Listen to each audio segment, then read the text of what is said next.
If your roofing ads are getting clicks but the phone isn't ringing, then this video is for you. I'll explain why this disconnect can happen with Google Ads and what can cause roofing campaigns to generate traffic without real inquiries. So let's get started. So guys, if you're a roofing company and you're getting clicks and you're spending your budget with Google Ads but not getting phone calls or form submissions, then in this video we're going to go through some of the ways of how you can improve the traffic quality, and with that way how you can increase your chance of getting more higher quality phone calls and form submissions. This is one of our example account, and this is a local service business similar to roofing companies, and their main goal is also to generate as many phone calls or form submissions from Google Ads like roofing businesses. And as you can see, in the last 30 days, it has generated 76 conversions. And with conversions, we're tracking mostly phone calls coming directly from ads, and from website, we're tracking form submissions as well as phone call related conversions. So by tracking those, we've generated 76 conversions. And the cost of each conversion is around $68.08. And this business runs ads in multiple locations, and it is the result for only one location. So let's see why you could be getting clicks and not getting phone calls or form submissions. A quick reminder, I've generated thousands of phone calls using Google Ads. If you want to copy my exact Google Ads campaign structure to generate phone calls, I'm giving it away for free. You can use it as a blueprint or copy it into your own account. Link is in the description below.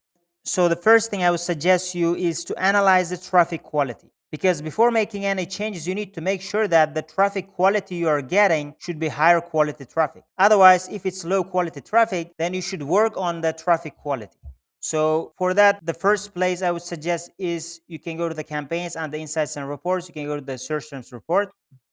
And from here, you can review the quality of your traffic. So that might include some competitor names, and you can sort them by their number of clicks. But the longer the time range, the better it is. So in the last, let's say 90 days, 120 days, if you have enough data, you can see those time ranges, and the data can be more reliable than only checking the last 30 days or the last 2 weeks data. So I would suggest you to look at the longer time range and analyze your campaign quality by looking at the longer time range. So after that, identify where the bad clicks are coming from. So you have the list of search terms, and from here, you can add the target keyword section. And by default, you may not have this option, and you can add this by going to the column section, and you can add this column and identify where most frequently irrelevant search terms are coming from, which target keywords are generating them. And because we have sorted them by their number of clicks, there might be certain search terms frequently showing up here. That means the problem might be with your target keyword, but be careful with that target keyword because it might also be bringing higher quality traffic as well. So for example, I've excluded one search term here, and it includes a brand term. Even if you have received phone calls with these types of search terms, it doesn't mean it is a higher quality phone call.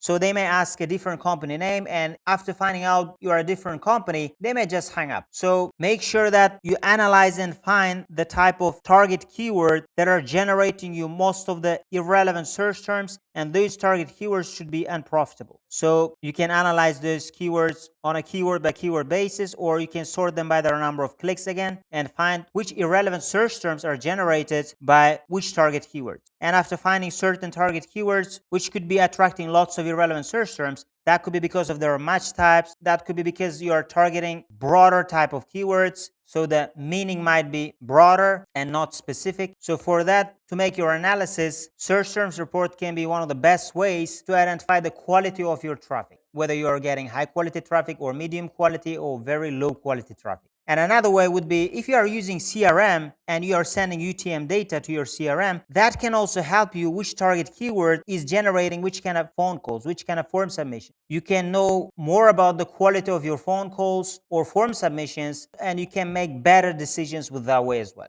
And with Google Ads, again, you can go to the call details report and find your target keywords and which kind of phone calls they're generating, or which kind of target keywords are generating lower quality phone calls. You can also identify the quality of the traffic you're getting from particular target keywords with that way as well. But one of the best ways, as I told, is just going to the search terms report and analyzing your search terms and finding where the lower quality traffic is coming from.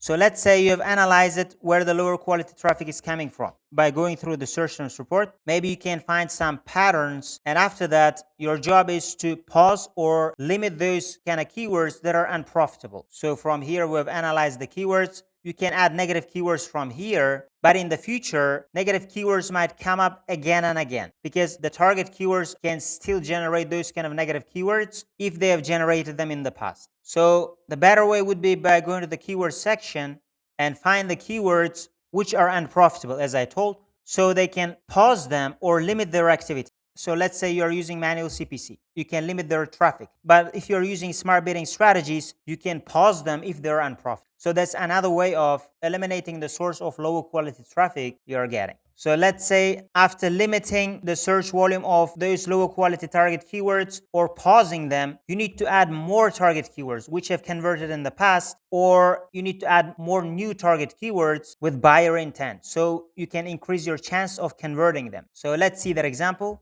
So for that, we're going to go to Keyword Planner. We're going to go to Tools, and the planning, we're going to go to Keyword Planner and click on Discover New Keywords. And here in the location targeting, as an example, we're going to put Los Angeles. So in our target keywords, we're going to include only one keyword, and that should be enough to find more similar keyword ideas. So I'm only including one keyword idea here. And after that, click on Get Results. As you can see, we have 508 keyword ideas. So from here, we need to be adding more higher quality keywords, and they should have buyer intent. So that could be, let's say, roofing companies near me, roof repair near me, roofers near me, roofing contractors near me, or metal roofing near me. These are some of the keywords, and we can find more keyword ideas, but that's how you can find higher quality keywords. And make sure that you shouldn't add the keywords which were unprofitable in the past. You should be adding the keywords which you haven't added in the past, but as I told, they should be higher quality. And with that way, you can increase your chance of converting them because you're not using a generic traffic, which might be a medium intent, which might attract real interested people, as well as informational type of keywords, which might not convert. So try to add as high quality keywords as possible, and you can expand your campaigns by including those keywords, and you can create several ad groups depending on their keyword nature. And the next thing in our list, your conversion tracking may not have been set up properly. So if you're going to see that, so we're going to go to goals and the conversions. We're going to go to summary. As you can see, with this account, we're running form submissions in several locations, and in several locations, we have several websites. So this is a form submission section. And we have also calls coming from the ads as well. That's what we track mainly here. And sometimes we can also track calls coming from the website. And here also, I created call conversions coming from the website. So make sure that you're tracking conversions properly so that you know which keywords are performing better than the other, or which ad groups campaigns are performing better than the other, so that you can make your optimizations properly and allocate more budget towards winning areas. And if certain areas are losing or they're wasting a lot of your ad budget, you can limit their traffic or you can pause them, and you can make your optimizations by looking at the conversion data.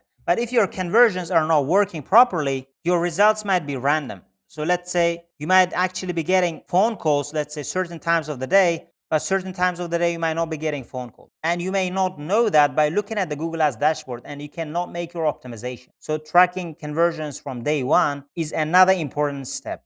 And the next reason why you're getting clicks but not phone calls is your campaigns might be built for getting as many clicks as possible, not to get as many phone calls or form submissions as possible. So that might depend on your bid strategies, or that might depend on the type of keywords you're using, or that might depend on the overall campaign structure that you have. So your overall campaign structure might not be built for generating phone calls, or overall account structure might not be built for generating phone calls. So you need to go through them and make sure that you're getting clicks to get as many phone calls or form submissions as possible. And your goal shouldn't be to get as many cheaper clicks as possible. And with that way, you may just waste your ad budget. And again, your account might not be optimized to get as many conversions as possible. And the next reason or mistake could be you are not adding negative keywords as frequently as possible. So if you're going to go to the search terms report again, and if I'm going to only find the keywords which have been excluded, as you can see in the last 30 days, we're going to see how many keywords I've excluded. I've excluded around